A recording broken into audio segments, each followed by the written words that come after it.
There's no Oh. secret he knew he would be a singer. Wow. He knew he would influence the masses. Those are things that we know. You know, he said that as a small child. Sam Cooke, the King of Soul, a musical pioneer who played a powerful role in the civil rights movement through his anthem, A Change Is Gonna Come.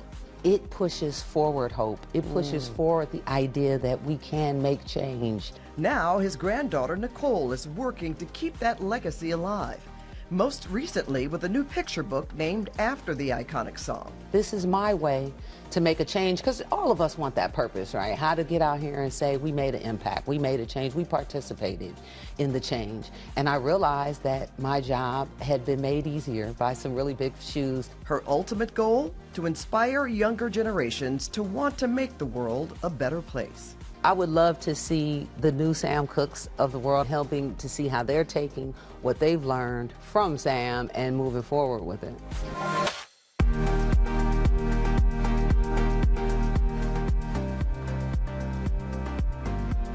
Welcome to The Conversation with Pat Harvey. In this series, I'll dive into various topics and issues with my guests in a more intimate and unfiltered setting. Joining me today is Nicole Cooke-Johnson. She's the granddaughter and estate head of legendary singer, songwriter, composer, and producer Sam Cooke. Thank you so much for being with me today.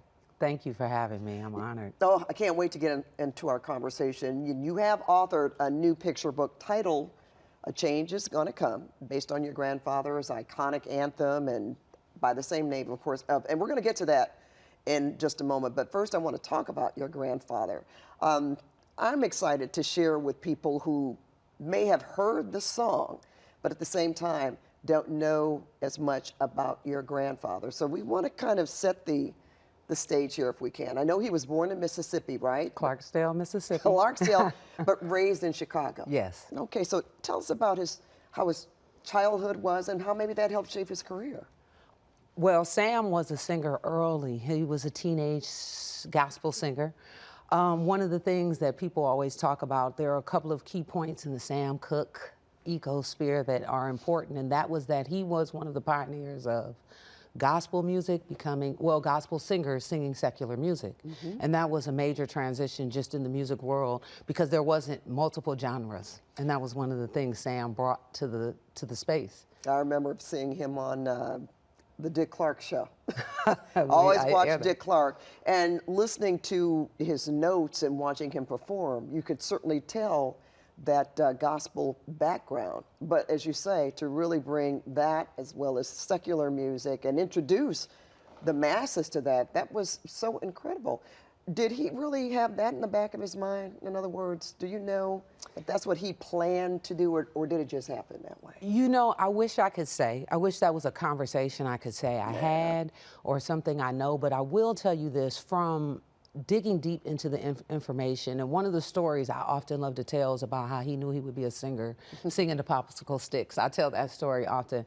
Singing the popsicle sticks? Yeah, all of my uncles said that he would stick popsicle sticks in the yard. Everyone's doing chores, and he's out there performing. You're saying this is his audience, he's gonna be a singer. So there's no secret he knew he would be a singer. Wow. He knew he would influence the masses. Those are things that we know. You know, he said that as a small child. My grandmother, I was raised and trained by my grandmother, and my grandmother often talked about how their aspirations were like no one else around them, that they were always dreamers and dreaming of things that they hadn't ever seen or heard. And that was the birth of a pioneer, right? Because you're doing something you have no blueprint on. No question. So. And in the time that he did it. Right. Now, we know in the 50s he became the lead singer of the Soul Stirrers. So that, I guess, was that part of his early career. And that was his second. And it's funny, the fans, I learned more from the fans. The fans have educated me over my 20 years in this industry. But that wasn't his first group. He had been singing for a couple of years, touring with gospel, but that was actually the Soul Stirrers was his introduction to a global gospel industry, and that was where his fame really started. And from the time that he was with the Soul Stirrers to You Send Me was an interesting transition because back then, you know, the tour, you're all over, you're on the circuit, and you're touring what they call the Chitlin circuit. Yeah, that's right. Yeah. And gospel music then was to sing rock and roll, because that's what they call it. That's why you say I called it secular, but then there was only gospel and rock and roll. To sing rock and roll was unheard of. So when he transitioned off and released You Send Me and it went to the top of the charts, that really changed the conversation about Sam Cooke. Oh, I loved how you put that, changed the conversation. You know, in 57, I guess he struck out on his own. So he had 8 years as a solo artist where he actually had 20 songs in the top 10 on Billboard's Black Singles chart. Among the hits, You Send Me. I remember that song. Yeah.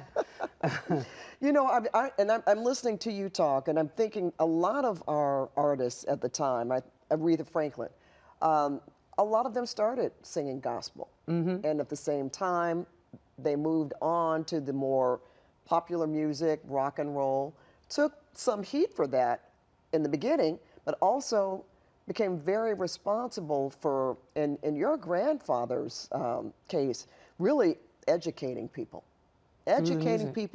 through his music. I remember the first time I saw him and the first video I saw about the Chain Gang. Was that in Mississippi? Was that his vision of actually seeing, you know, prisoners out there? Well, there's no secret that that was, you know, those were views that they often witnessed. You know, he touring during those days, you're on buses and you're traveling all over the place and you're seeing real America. And so one thing that he talked about was when asked, and I think this is on the Dick Clark show, when asked how he was so good at getting these successful songs, he always said, I just write about the things that I'm seeing.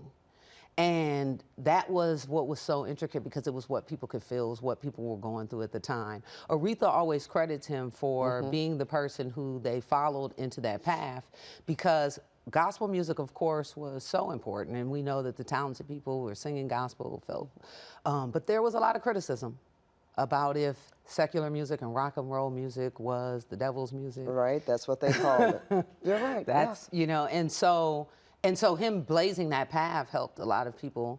And so I feel like, this is my own opinion, but him and Aretha took on the message building, and that was kind of their tribute back to the gospel because they knew that that was still their way of carrying on. I'm talented in spreading my voice in this music. Music is a universal language. Sam used to say, if you can hear and you can feel, you can understand this music. And so I feel, in my personal opinion, that they took that space because that helped them bring the gospel roots into their music. Right. You know, I remember watching, well, Aretha Franklin was alive and very much involved in Dr. Martin Luther King's movement. Yes. And I remember her going to perform for him, but then also performing before so many different people because they wanted to get that message across during the civil rights movement. And your grandfather was so very much a part of that. I'm sure you've heard the stories, in fact, I know you have, Nicole, about him traveling, and at that time, performing at venues that he wasn't even able to stay at because of the color of his skin. One of my greatest prides during my tenure as head of the estate was the movie One Night in Miami. Oh, yes, that was powerful. It was directed by Regina King. She did an awesome job. And the reason that story was so important to tell is because that's what you saw in that story. Those men were staying in what was the Colored Hotel after both Muhammad Ali, Cassius Clay at the time, winning the heavyweight championship. Right. Sam often performed there, you know, he was a regular, and yet and still the beach was still segregated at that time. And they were at the Hampton House, and they spent a night there. No one knows what happened, but we kind of reimagined, along with those writers. It was an amazing team that brought that film to life. And that kind of showed you what those times were like for them. You know, the segregation was one thing, but then there was also the idea that you had multiple people participating in the movement at from different genres, from different spaces and walks of life. And so that movie showed them all together and how their camaraderie helped fuel that. Well, congratulations to you for being a part of that project, because it was, to me, just something that, it was so empowering and emboldening. I remember, well, Jim Brown was also a part of that conversation. You Do you think your grandfather knew, let's say when he made that anthem, "A Change Is Gonna Come," did he know at the time, do you think? Did you hear that he felt this is something that was especially important for the time? Well, you know, that conversation, one of the important things, Malcolm X was also in that room. The four gentlemen were Muhammad, Malcolm, Sam, and Jim. And that was one of the conversations that we imagined they were having. How could you not? There's no secret. My grandfather loved Bob Dylan's Blowing in the Wind. There's also no secret that when he recorded the song, he talked about hesitation about ever performing it, and that there was there's a famous quote that he said, the song, you know, that they referred to the song almost sounding eerie and ominous, and that he almost didn't know what place, you know, it had. And so I look at that as he was aware in the sense that that was his intention. Yes. I'm honored to know that we carry it forward, because I would actually think that it was very intentional. That to actually, did he write the song too? Yes, he wrote. Oh my goodness. Okay. Well, yes. That gives it even more. I told you about how I feel about that. Every time I hear it, even to this day, I guess just get goosebumps. Because of what it represented and what it represents. Because that song has just really transcended every generation. You're picking it up. You're also making it a theme. I remember from the Civil Rights Movement at the time, in the 60s, and then the Black Lives Matter movement. How did you feel about that when you would hear your grandfather's song at that time? So one of the things, well, I told you before, I said this song, the reason I picked this song and the reason that I think that this song was so important is because of how pivotal it was during the Civil Rights Movement. But I say that this song kind of served when that intro comes on. I've always told people, everyone knows something serious has happened. You know, it's time to get serious. And I guess that's the type of songwriting. That's the type of universal language that music is. It opens up to everyone. I've had people of other races, other cultures, struggles that you wouldn't even believe, talk about this song being their anthem as well. So by the time Black Lives Matter had came, I kind of was cemented in the fact that change is universal, right? Progress is universal. And that anybody who's looking for change or progress, this song serves as the soundtrack to that mission. And so for me, that was just another stepping stone. And that was also the birth of why I decided, I said, we gotta find formats for younger people. We got to find a way for people. For us, we grew up in our house, and you talked about this before. Like, you get your music from what's playing in your home. And so I said, wait, how are the young people going to get this? You know, it may not be playing in their homes right now. They may only see it on the internet when something happens, and they have to have a closer relationship with it. You know, feel the struggle in which it was not only created, but the progress that it hoped for. Is that why you're so involved, Nicole? Is that something, you obviously heard the music in your home? This was your grandfather. But that didn't necessarily mean because that was your grandfather that you were going to take up the mantle, right? Correct. You were going to make this something that you wanted more people to know about. You wanted to share with your own son and with the younger generations. When did it hit you that you wanted to be so involved as you are? There was a pride growing up when we would go places and people and they would say, oh, my mother. And there was a certain kind of pride that we just carried all along because of what Sam had accomplished, how people loved him. And when I found myself out there just in the world trying to strive to make the world a better place, I realized I had the best catalyst for that. And so to answer your question, yes. So I began to say, okay, this is my way to make a change, because all of us want that purpose, right? How to get out here and say, we made an impact, we made a change, we participated in the change. And I realized that my job had been made easier by some really big shoes. I often tell people this legacy was big shoes to fill, but they also left great big footprints that made it really easy to walk the path. Well, I mean, and kudos to you. I know, I'm sure he would be proud, or he is, well, thank knowing you. that you did want to walk in those shoes. Because not every child or grandchild of famous people want to do that. So it's just, I mean, to hear you say that this is something that you wanted to do and to watch you do it, that's very heartwarming. That's also an example. That's also a second reason that I do it, is my hopes that not just me and what I do with my grandfather, that people, there's these magnanimous people that are doing some amazing things.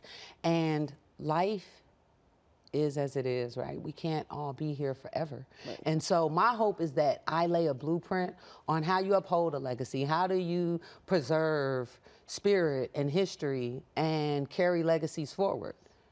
Well, you're doing a great job. Well, thank you. You know, Thank you. But when you said about things not being permanent, I want to go back to the song. Yeah. That particular song, before we talk about the book, it's on the wall of the Smithsonian. Am I right? Yes. The words of that Yes. song. It's in it's that room of reflection. There's a room that you come out of the Smithsonian. Anyone who's visited, it's the most amazing experience because the way they designed and the curators of that museum. Yeah, the level, unbelievable. Oh, they put so much into that. And so you go through this, you go back in time.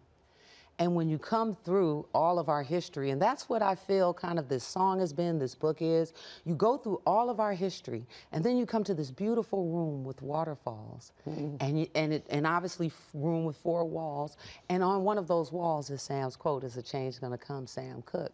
And that for me, I mean, that is one of my bubbling over moments in pride, because then I realized just how important. And that was the space that helped me understand that this song, it pushes forward hope. It pushes forward the idea that we can make change. It pushes forward possibility. And that's what we wanted to keep that message. In that moment, I saw the message, you know, just being in that room. I believe they call it the room of reflection. And in there, I said, this is really what the message was for. And that's timeless, right? That's never there's no time that we won't need hope and progress. That's for sure. As some would say, we're in a particular time right now, and I'm just going to ask you this. It's political, and you don't have to answer or not, but I don't think it's very controversial. There's just been a lot of talk about revamping some of the things that are in the Smithsonian. I'm hoping that it's not the name of the song that your grandfather. I hope so too. Okay. Yeah, I hope so too. And I don't know. I've actually been, you know, watching and following that, and I really, the Smithsonian's, all of the museums, I have a theory that the past takes us through the present. And you can't go forward without knowing what was behind you. So for me, I hope that our history remains available, accessible to young people so that they have the information.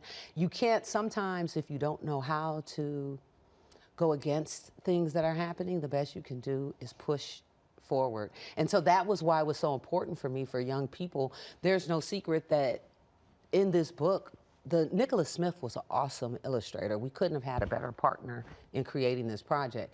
He touches on some very touchy subjects, you know, he draws pictures, but we make it very accessible and forward for the young mind. That's what I so was gonna that ask you. it doesn't disrespect history that has happened. It doesn't act like injustice didn't exist, but it still carries that message, and that's what he did. There's a page, I think the Library Journal gave us, the School Library Journal gave us a review. There's a photo, of illustration in there that he did that shows a woman with her children, and it shows them with their protest signs. And on the opposite page, it shows the same woman and the children in front of their own business. And so it's that type of hope and progress. And sometimes you don't look at what's happening bad, you look at what you can do good. And that's what we just want to try to push that message forward. So that's the same attitude I take. I hope, like I said, I hope, I have a lot of hope that it remains the same. You know, the museums have a great way of making sure that they keep the facts and the histories. And I'm just hoping that that comes above everything that's going on, you know. It's interesting to see when I went there for the Smithsonian for the first time. I'm a museum lover. I grew up in California. So, you know, the young children in California, the Los Angeles Museum, the art space of Los Angeles helped curate a beautiful love for museums and art. And so I feel like the museum space is something that is constantly being curated, constantly changing. I have a lot of faith in the curators there, that they will find a way to showcase our history, show our past and still fall in line with whatever is called upon them. And I really do have that faith. Well, and nobody's reached out to you and said, hey, we're going to No, they haven't told me There you that go. name, so that's coming down. So until then. Okay. Well, I know you went with your son, Vance. I did. What did he think? How did he take all of that in? You know, it was an amazing experience for us all. We kind of engulfed it together. My grandfather is throughout that museum. What was amazing was one of the greatest representations is in the room of reflection. But then once you get back to the main level, you go up to the accomplishments and you get to the entertainment space. And he's and there. you get to music and he's there. And then you get to stuff that's even past the 60s. You get to newer, more current artists and you get them talking about who was their influence, who led them there, who they patterned their music after. So I think there's 5 or 6 different places that reference him. And that, like I said, Wow. is prideful being a part of this family. And so that was just one of our bubbling over moments of pride. And for me, it helped me show him as a young person how public our efforts were, how it's available, the things that not only his great-grandfather has done, but that we are now charged with carrying on. Exactly. And so it helped him see the importance. He was he was still in high school then. Oh, great. He works with me now. And Great age. Yes. Okay, that was my next question. Yeah. High school and to experience something like that, and then he wanted to join with you. And now he works with me, presenting. That and is he helps. beautiful. And thank God for him, because he helps me understand this terrain of younger people, of the internet and their information and how they digest information. And together, that makes us a great team, because I have the past, and I share that with him, and he has the current, and together we help make something that we can push into the future. I think that's beautiful. Just off the cuff, what do you think your grandfather would say about some of the music today?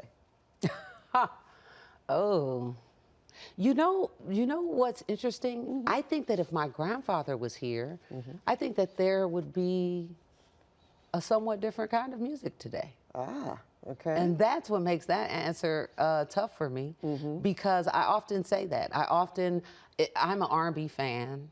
I'll hear about that. Me too. Love rhythm and blues, you know. Sure. I think that it sometimes does not get the attention. I think that a lot of times you see that Sam was fighting for there to be more than 2 genres. Now we have tons of them. Many. I think that he would be in awe at how we're crossing all of them, because those were some of the things he talked about. So I think that how we live in all the spaces, some of the things we're doing, like the things Beyonce's doing with the country music, and I think that all of that would really impress him. But I also think that he'd be a real active participant too. So I think we'd have a lot more changes gonna come. I could like a rendition with Nipsey Hussle and Sam Cooke. Me too. Right? That's just, Yeah. I asked you that question because that's just envisioning what's happened over the decades and how different leaders, if that's the right term, but how people of influence have emerged since your grandfather, especially in music and some of the directions that it's taken. I just wanted to ask you that question. Think he probably would be. For sure. Yeah, For sure, definitely. And I would be excited for that too. Because there's the message. Yeah. The message is still very, very Well, message resonant. music is a whole thing. It's a wonder that's not a genre. Because message music, some people like to call it protest music. I prefer message music because it's not always in protest. But the idea that the music is how we learn things, the music is the information, the music is the soundtrack. I think that message has to stay alive for these new and upcoming songwriters, singers, and their audiences. You know, because we're listening and learning from them. Me and you just talked about how songs score all of the things that happen to us in our life. You can play a song. Soundtrack of our lives, a tapestry of how we've lived. Absolutely. You can remember where you were even when you first heard the music, or how you heard the music. So the idea that we need more messages, you know, is obvious because of our times are constantly changing. You know, we have some serious times these days. There's no question about that. Right, and some serious music, definitely. And you know what? Music also is it's also that smile, that light moment after some of these serious times that you can let your hair down and just put on a record or put on a song and just engulf yourself in the song, sing in the shower, sing in your living room. I think that also too is an important part of what music does for us. Yeah, and it also connects you with people all over the world. Just imagine at the time, your grandfather, how many fans he would have through the internet. Oh, right. The internet, he would be an internet sensation. There's no question about that. Yes. So let's talk more about the book, because this is, you say you wrote this to keep his message alive. Yes. Our hope was that we could reach a younger audience. And literally, I didn't know what the project would be, but our whole goal is, how do we reach younger people? We discussed the book many, many years ago. Luckily, my publishers were great with connecting us with Little B. You know, the people behind the scenes did all the real work. I have to give them the credit. I get out there and say, wouldn't this be great, guys? And a bunch of people do a lot of amazing work. Little B Publishers was a great partner for us because they do tell more diverse stories than usual. When we got with them, it was just about, especially when I found out we could do something for as young as this book is geared towards K to grade 2. Okay. And for me, that was a very important learning period.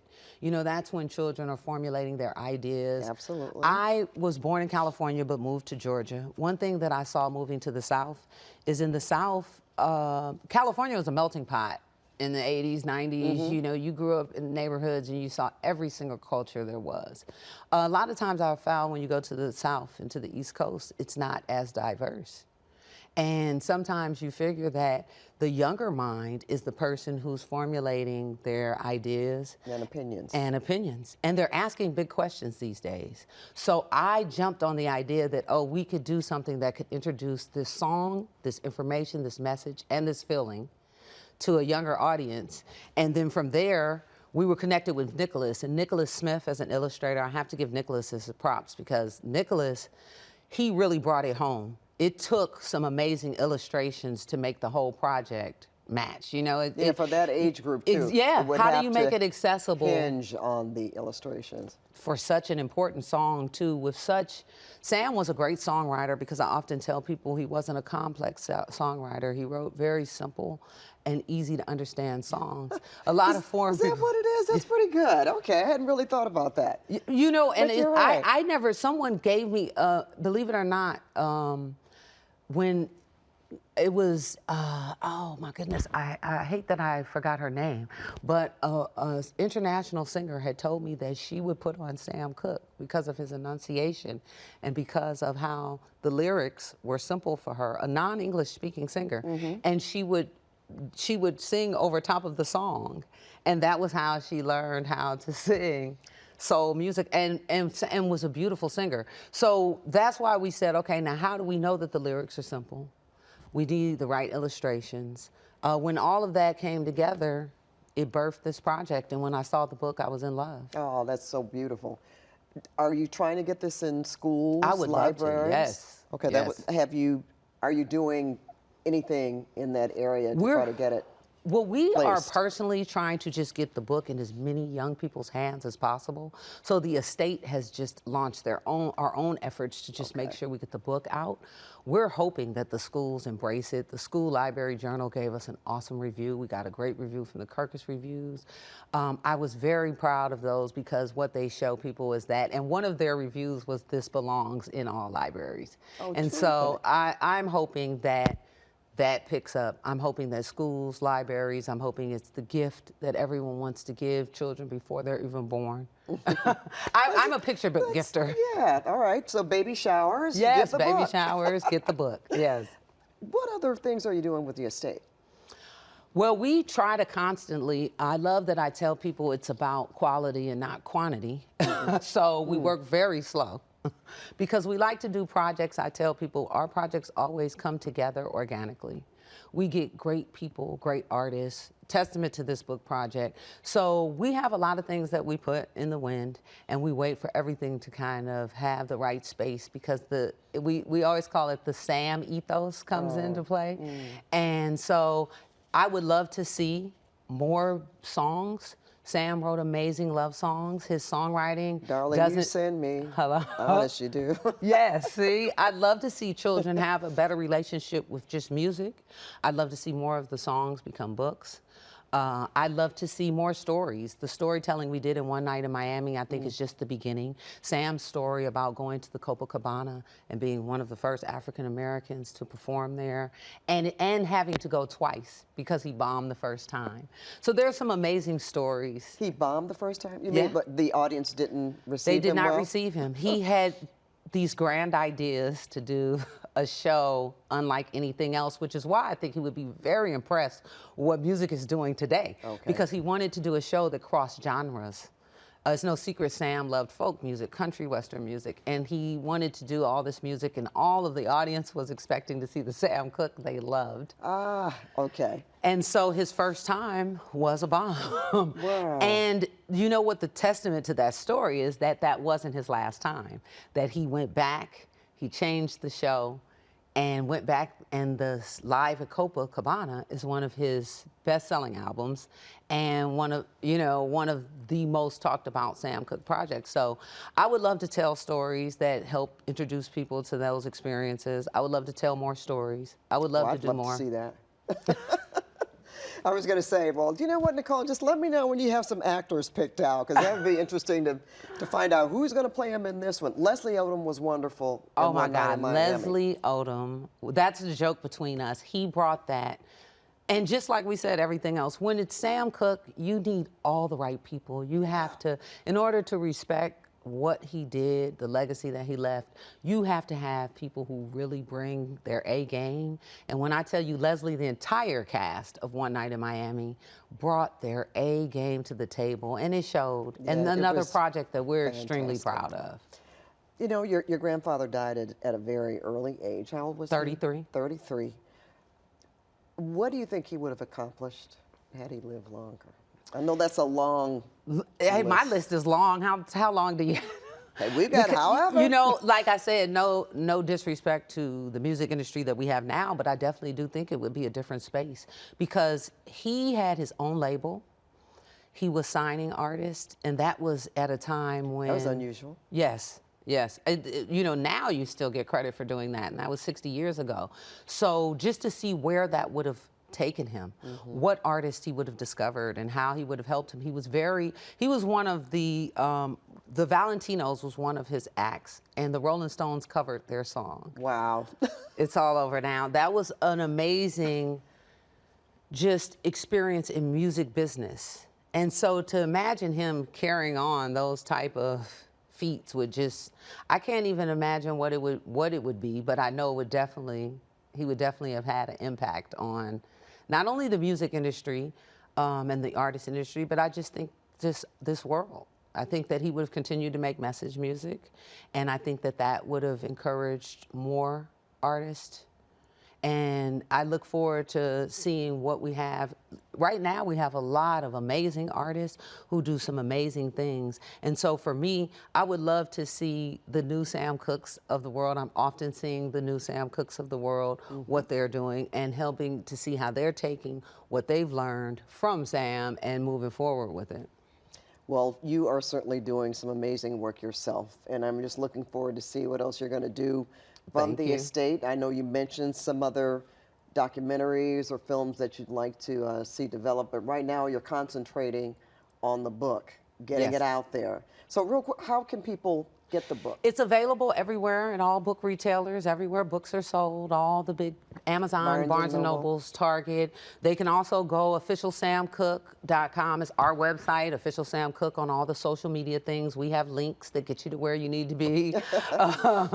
And so, and really all the book retailers is available now. Okay, well, thank you so much for coming coming for having on, and wish you all the luck. Thank you. And I know you're going to do some more amazing things. So thank you. And I look forward to coming back and talking to you about Well, we look forward to you coming back, too.